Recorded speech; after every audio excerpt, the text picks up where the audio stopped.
Subscribe now and press the bell icon. Never miss an update.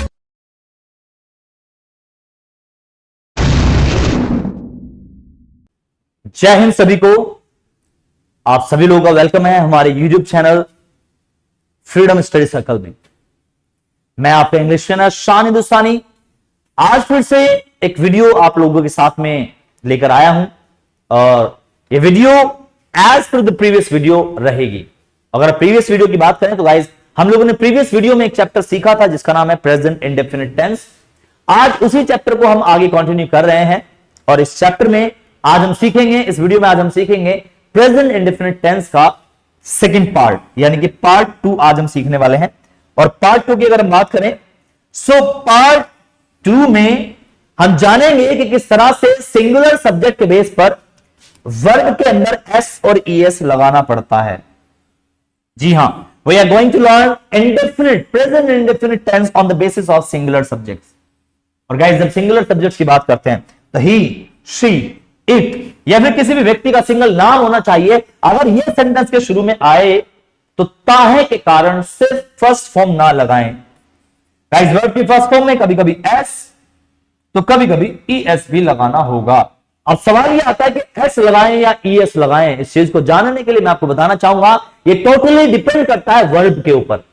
जी हां, verb के ऊपर depend करता है। और अगर वर्ब की बात करें तो मैं आपको बताना चाहूंगा जब वर्ब के लास्ट में O, double S, S H, C H, Z या फिर एक्स आएगा तो ऐसी वर्ब के लास्ट में आपको ईएस लगाना होगा सिंगुलर सब्जेक्ट के कारण से।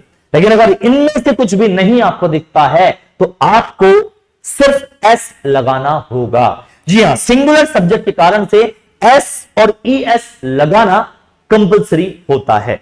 तो इस चीज को आगे बढ़ते हुए हम एग्जांपल्स के माध्यम से देखेंगे और मैं आपको बताना चाहूंगा कि जब सिंगुलर सब्जेक्ट्स के बेस पर प्रेजेंट इंडेफिनिट नाम के इस चैप्टर को हम पढ़ते हैं तो वही जैसे कि पिछले वीडियो में बताया गया था कि 4 तरह के सेंटेंसेस हर चैप्टर में आपको दिखाई देंगे, वो फिर से यहां पर आपको दिखाई देने वाले हैं।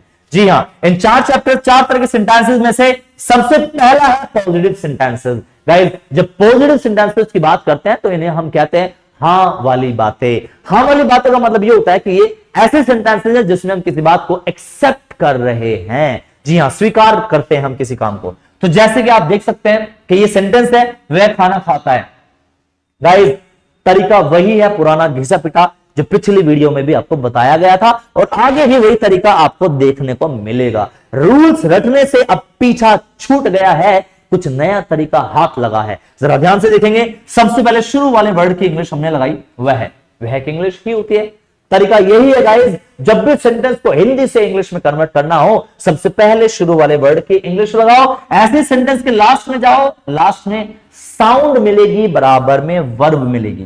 गाइस याद रखना, मैंने कहा था साउंड के हिसाब से वर्ब का यूज करना है। मतलब ताहे के कारण इस वर्ब की कौन सी फॉर्म आएगी और किसके साथ आएगी या उसमें क्या आएगा, वो सब चीजें आपको कॉन्सेप्ट में बताया गया था कि जब भी सिंगुलर सब्जेक्ट होगा तो ताहे के कारण वर्ब की फर्स्ट फॉर्म और उसमें कभी कभी एस तो कभी कभी ईएस भी लगेगा। अभी थोड़ी देर पहले ही मैंने आपको प्रीवियस स्लाइड में बताया था कि वर्ब के लास्ट में O, double S, S H, C H, Z या एक्स आए तो आप ईएस लगाएं वरना तो एस लगाएं। अभी आप लोगों को सेकंड जो एग्जांपल मैं आपको दिखाना चाह रहा हूं वो यही है कि ताहे के कारण हमने वर्ब लगाई थी ईट।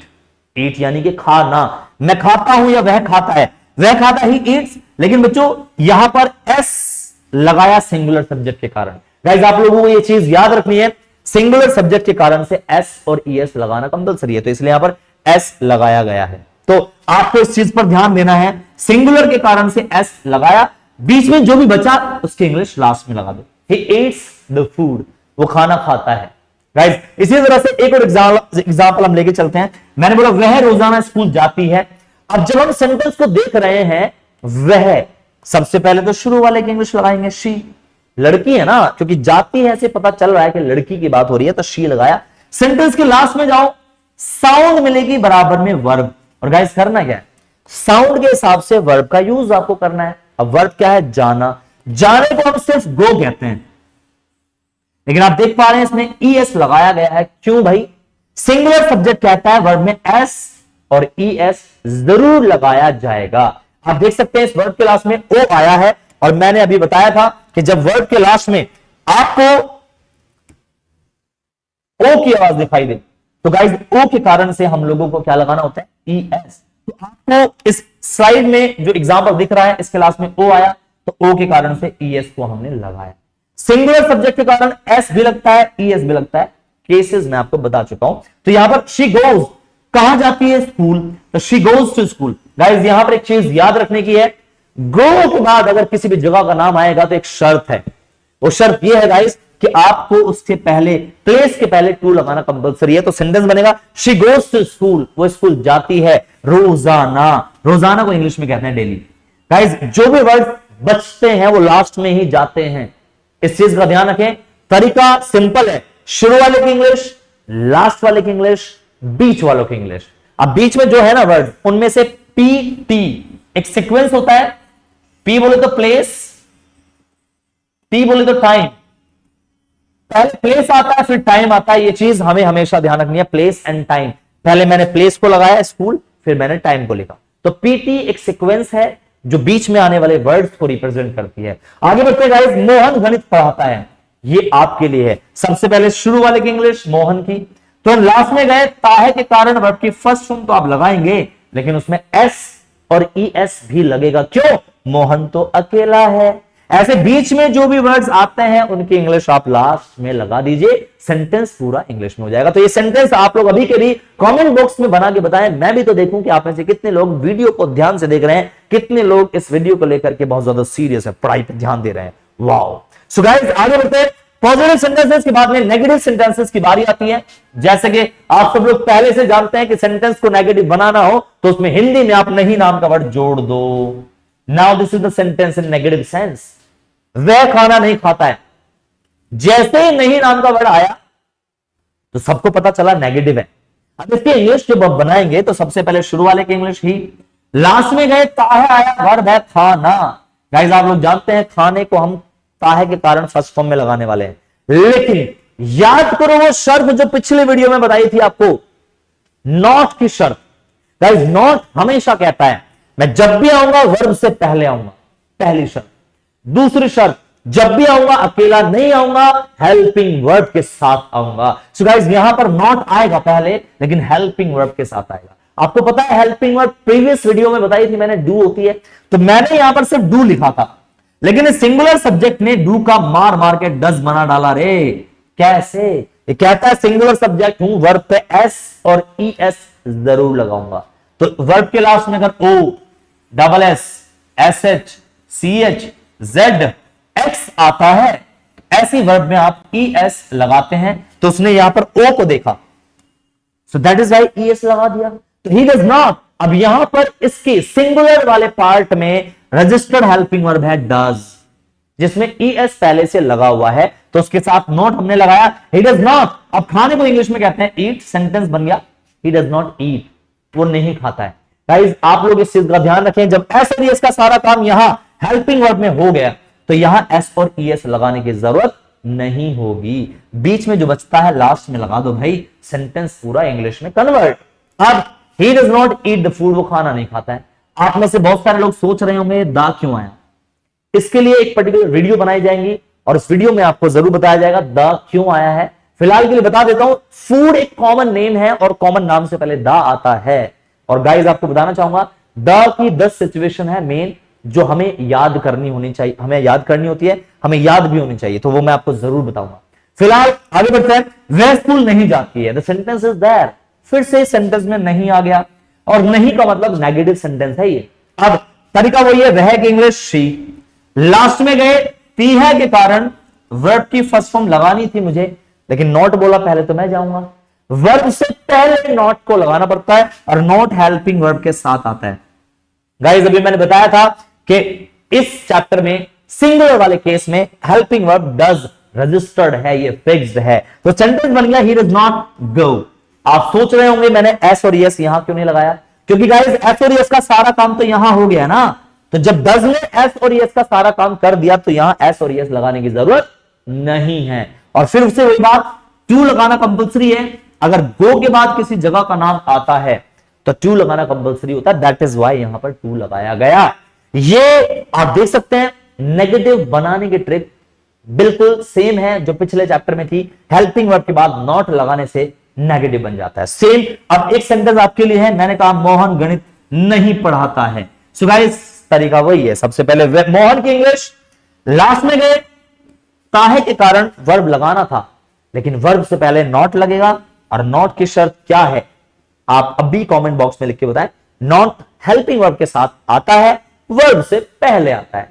ये सेंटेंस पूरा आप कमेंट बॉक्स में अभी के भी लिख के बताएं, मैं भी तो देखूं कितने लोग पढ़ाई को लेकर सीरियस हैं। जी हां, चैलेंज है ये, बहुत सारे लोग इस वीडियो में इस कमेंट में नहीं लिखेंगे, मुझे पूरा पक्का पता है, लेकिन देखते हैं फिर भी कौन लोग मुझे गलत साबित करने को यहां पर तैयार है। आगे बढ़ते हैं गाइस, मैं आपको बताना चाहूंगा सिंगल इंटरोगेटिव सेंटेंसेस के बारे में। जी हां, वही बातें जिन बातों के शुरू में क्या नाम का इकलौता वर्ड आ जाता है। अब ये इकलौता वर्ड यहां आया, प्रीवियस क्लास में यानी प्रीवियस वीडियो में भी हमने इस बारे में डिस्कस किया था। अगर सेंटेंस के शुरू में कभी भी क्या नाम का वर्ड आए तो उसके इंग्लिश व्हाट नहीं लगाते, फिर क्या करते हैं भाई, उस चैप्टर की जो भी हेल्पिंग वर्ब है उसे सेंटेंस के शुरू में लगा दो। तो यहां आप देख सकते हैं कि सेंटेंस के शुरू में मैंने डज को लगाया, क्यों? क्योंकि सिंगुलर वाले केस में हेल्पिंग वर्ब रजिस्टर्ड हो चुकी है, ये डू नहीं है, ये डज है, और स्पेशली ताहे वाले चैप्टर में। जी हां गाइस, इंडेफिनिट की बात कर रहा हूं मैं, इंडेफिनिट में हेल्पिंग वर्ब सिंगुलर वाले केस में डज है, तो डज बाहर निकला, बाकी वही पुराना घिसा पिटा तरीका, शुरू वाले की इंग्लिश ही। लास्ट में जाओ साउंड के हिसाब से वर्ब। अब सोच रहे होंगे आप एस और एस क्यों नहीं लगा, क्योंकि एस और एस का सारा काम तो यहां हो गया भाई, तो does he eat the food. आगे बढ़ते हैं गाइस, क्या वह स्कूल जाती है, तो फिर से वही बात, जब सेंटेंस के शुरू में क्या नाम का वर्ड आता है तो हेल्पिंग वर्ब बाहर, उसकी इंग्लिश व्हाट नहीं लगा सकते हैं। अगर कोई बच्चा व्हाट लगा देता है तो वो पापी कहलाएगा, क्योंकि उसने गलती की है। जी हां, क्या की इंग्लिश व्हाट नहीं लगानी है, हेल्पिंग वर्ब को सबसे शुरू में लिख दिया हमने, डज। जी हां, रास्ते में तरीका वही है, सबसे पहले शुरू वाले की इंग्लिश शी, ताहे के कारण से वर्ब लगाया शी गो टू स्कूल, पुरानी शर्त गो के बाद में टू कंपल्सरी। आगे एक सेंटेंस आपके लिए कमेंट बॉक्स में जल्दी से फटाक से बनाएं, क्या मोहन गणित पढ़ाता है? जी हां, इस सेंटेंस को आप खुद से बनाएं, ट्रिक मैं बता चुका हूं, अगर किसी को ट्रिक नहीं समझ में आई तो एक बार फिर से वीडियो को बैक करके आप देख सकते हैं, लेकिन हम आगे बढ़ेंगे जरूर for the next type of sentences guys. और अगर मैं नेक्स्ट टाइप की बात करूं तो इसका नाम है डबल इंटरोगेटिव, जिसको हम क्या बोलते हैं, डबला। जी हां, this is double interrogative sentence. क्या होता है इसमें, सेंटेंस के बीच में कोई भी क्वेश्चन वर्ड आ जाएगा।